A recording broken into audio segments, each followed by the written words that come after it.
So today, I'm here to tell you some fundamental truths about what is happening in the Senate and in our country. Let me start with the May 11 change in leadership and also on the walkout by the minority. In both cases, may objective. Nung May 11, kaya pala nandun yung NBI, kaya pala pinapasok nung mga nasa majority noon at nasa minority ngayon, ayaw nila magkaroon ng palitan ng leadership. Ang sinabi nila na hindi katotohanan ay dahil daw to sa impeachment. Pero yung pala, ito'y tungkol sa maraming bagay, kasama po na magkaroon ng independent, impartial impeachment, but also, ayaw na magkaroon ng hearing sa Blue Ribbon na kung saan lalabas ang buong katotohanan. Marami pang ibang issue na sa mga susunod na araw ay pag-uusapan. We're listening to you, we hear you, na ang pangunahing issue ay trabaho, ay kita, ay ang taas ng presyo, yung araw-araw na kabuhayan ng ating kababayan. Yan po ay pinakamalaking issue. Ang ating survival, spiritual, physical, financial survival is always a priority. Pareho din sa health po yun. Yun po ang speech ko noon. Na ang ating spiritual health, physical health, mental health, financial health ay napaka-importante at dapat we look at the bigger picture. Pero tignan nyo po, para siguraduhin na mapagsilbihan kayo ng bagong majority, we want to make sure that kahit anong gawin ng outside forces, maging administrasyon o yung 11, nandyan yung 13 or at the very least 12 para yung sinasabing subukan naman natin ito. Masubukan nyo kung anong madideliver namin sa inyo. Ang problema, for the last 3 weeks, walang ginawa. Kung hindi takutin kami, i-twist ang aming arm, operan ng kung ano-ano para lumipat sa kanila. I'll go back to that later on. What's my point? You want an independent Senate. Our Constitution provides for the separation of power. Bakit separate? Because they are interdependent, but they are independent. Ibig sabihin po, one cannot survive without the other. Hindi naman po pwedeng walang judiciary. Hindi pwedeng walang executive department. Pero hindi naman po pwede po na executive department lang at puppets lang po ang nasa judiciary or in this case, the legislature. So nung nag-walk out po sila, ano sabi nila? Na utakan ang majority, na gamit ang rules ng minority. Ang sabi nila, master ang play ni Senator Tito Sotto dahil alam niya yung rules. Ayaw po nila na magkaroon ng online dahil sa bibig na rin nilang nanggaling. Sabi nga nila, ang isda sa bibig ng gagaling, may ikukulong daw. Bakit nila alam yung timing sa kulong? Sinabi ni Senator Jinggoy, hindi lang ngayon nangyari sa kanya yan, since February. Wala na daw kaso, pag siya po ay sumunod sa kanila. In this case, lumipat. So sabi ni Senator Jinggoy, sa susunod na kabanata na lang, sasabihin niya po or sa kanya niya sasabihin ko ano ebidensya niya kung sino-sino. Hindi hearsay sa akin to dahil napakinggan ko yung ilan nilang conversation. So alam ko for a fact na totoo na binabargain ang kanyang kaso, mabalik lang ang majority sa ngayon na 11 o minority. Kaya parati ko inuulit-ulit, huwag kayong magpa-11 sa 11. Eh sabi nila ngayon, paano na yan? 11-11 na. So isi-simplify ko po ha. Ito po yung main message ko ngayon. Isi-simplify ko po ha. Main message na nakaugnay sa truth. Truth. Nag-walk out sila dahil ayaw po nila na makaboto yung ilan naming mga kasama. Yung po, sa kanila mismo nanggaling yon. Objective ng walk out nila, sila ang maging majority. So ngayon naman po na walang quorum at walang session yesterday and today, may kasamang mga protesta yon. Protest against a puppet Senate na gusto nila. But it is also a parliamentary tool to ensure na tuloy ang Blue Ribbon hearing sa Thursday.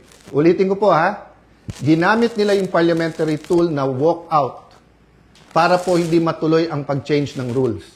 So ngayon po ang majority, ginagamit din po ang rules sa tama, morally, legally, to ensure na hindi agawin ang mga committees para po matuloy ang hearing ng Blue Ribbon sa Thursday at ang iba't iba pang mga importanteng hearing sa bawat committee. Yes, you heard me right. Sa kanilang official or unofficial spokespersons, no? Meaning sila mismo or yung mga avatar nila or yung mga vloggers, formal, informal, PR spokesperson ang nagsabi na sa 11/11, umabsent lang yung isa, mag-abstain lang yung isa, they can move. Sabi po sa isang pahayag o isang vlog at sa iba pong mga news reports, di ba? Pwedeng maging lame duck Senate President, si Alan Cayetano. Taga-Taguig at Pateros po kami. Kahit lame duck, lumalaban pa rin. No? So, alam po namin plano nila. Ang plano nila, abangan, tanggalin ang mga committee sa legitimate majority. Why do I say legitimate majority? In a completely independent Senate, 13 is 13. Kahit nasa abroad, kahit fugitive, kahit na nakakulong. In a democracy, you cannot say, I love democracy. Tapos pag minority ka, gusto mo, ikaw masunod. Pag minority ka, you have a moral influence to try to influence the majority. But you cannot supplant your decision for the decision of the majority. We have the majority. 13 elected senators out of 24. Actually, 14 kami na pressure nila yung isa. In the future, I can show you paano siya tinakot and I can show you kasama talaga namin.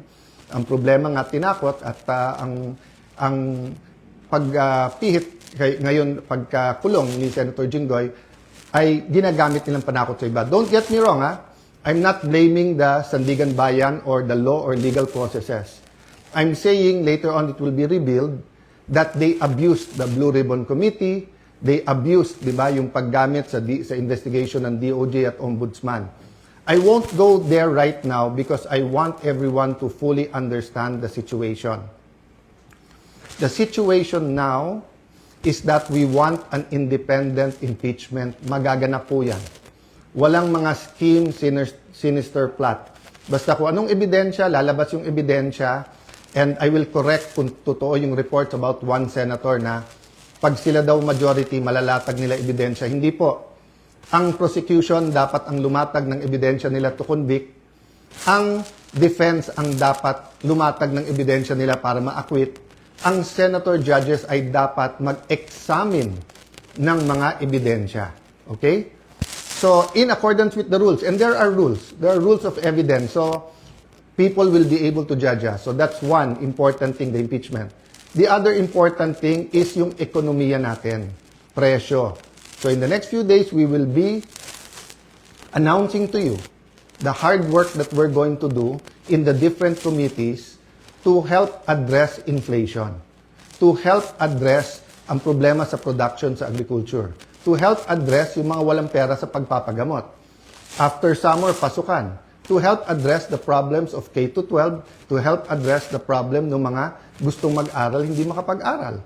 There are many, many other problems in between that. Sa kabuhayan, marami sa ating mga kababayan sa Middle East may problema sa trabaho or sa kita.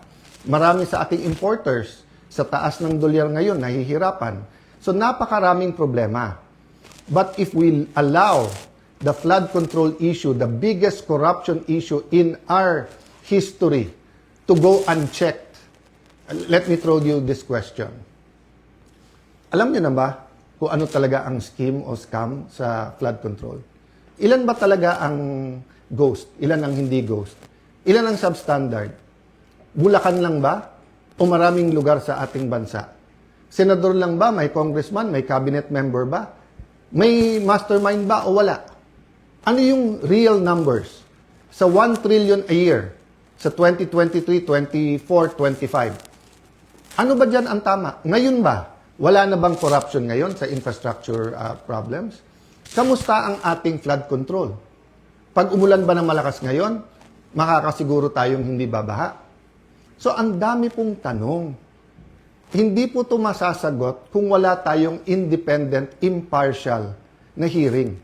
May hearing ang ombudsman, may investigation at hearing ang ombudsman at DOJ. But what about the Blue Ribbon Committee? We gave Senator Lacson a chance. Napakatagal yon. Kayo na magkwenta ilang buwan o isang taon, di ba? So, Senator Marcoleta had one hearing. Pipigilan natin yon. Witnesses. Pag nandyan na yung witness, matetest natin. Kaya hindi ako nag-judge. Pag nakita ko sa press con, of course, I'm intrigued. Of course, I listen. I do a little bit of research. But until matesting yan sa cross-examination, dun pa lang ako maniniwala at ibabalandra ko po yan or isa side by side ko sa mga existing na ebidensya. So again, ulitin ko po ha, kailangan tignan po natin nangyayari sa Senado sa mas malaking konteksto ng katotohanan. Gusto ba natin na ang Senado ay maging kasangkapan, ay gamitin, no? Para ilabas ang totoo? O ito ay kasangkapan para itago ang totoo? Is the Senate for truth or not? Now, it's quite unique if you say that the number now is 11-11. So, what's important for me is we don't have a puppet or dependent Senate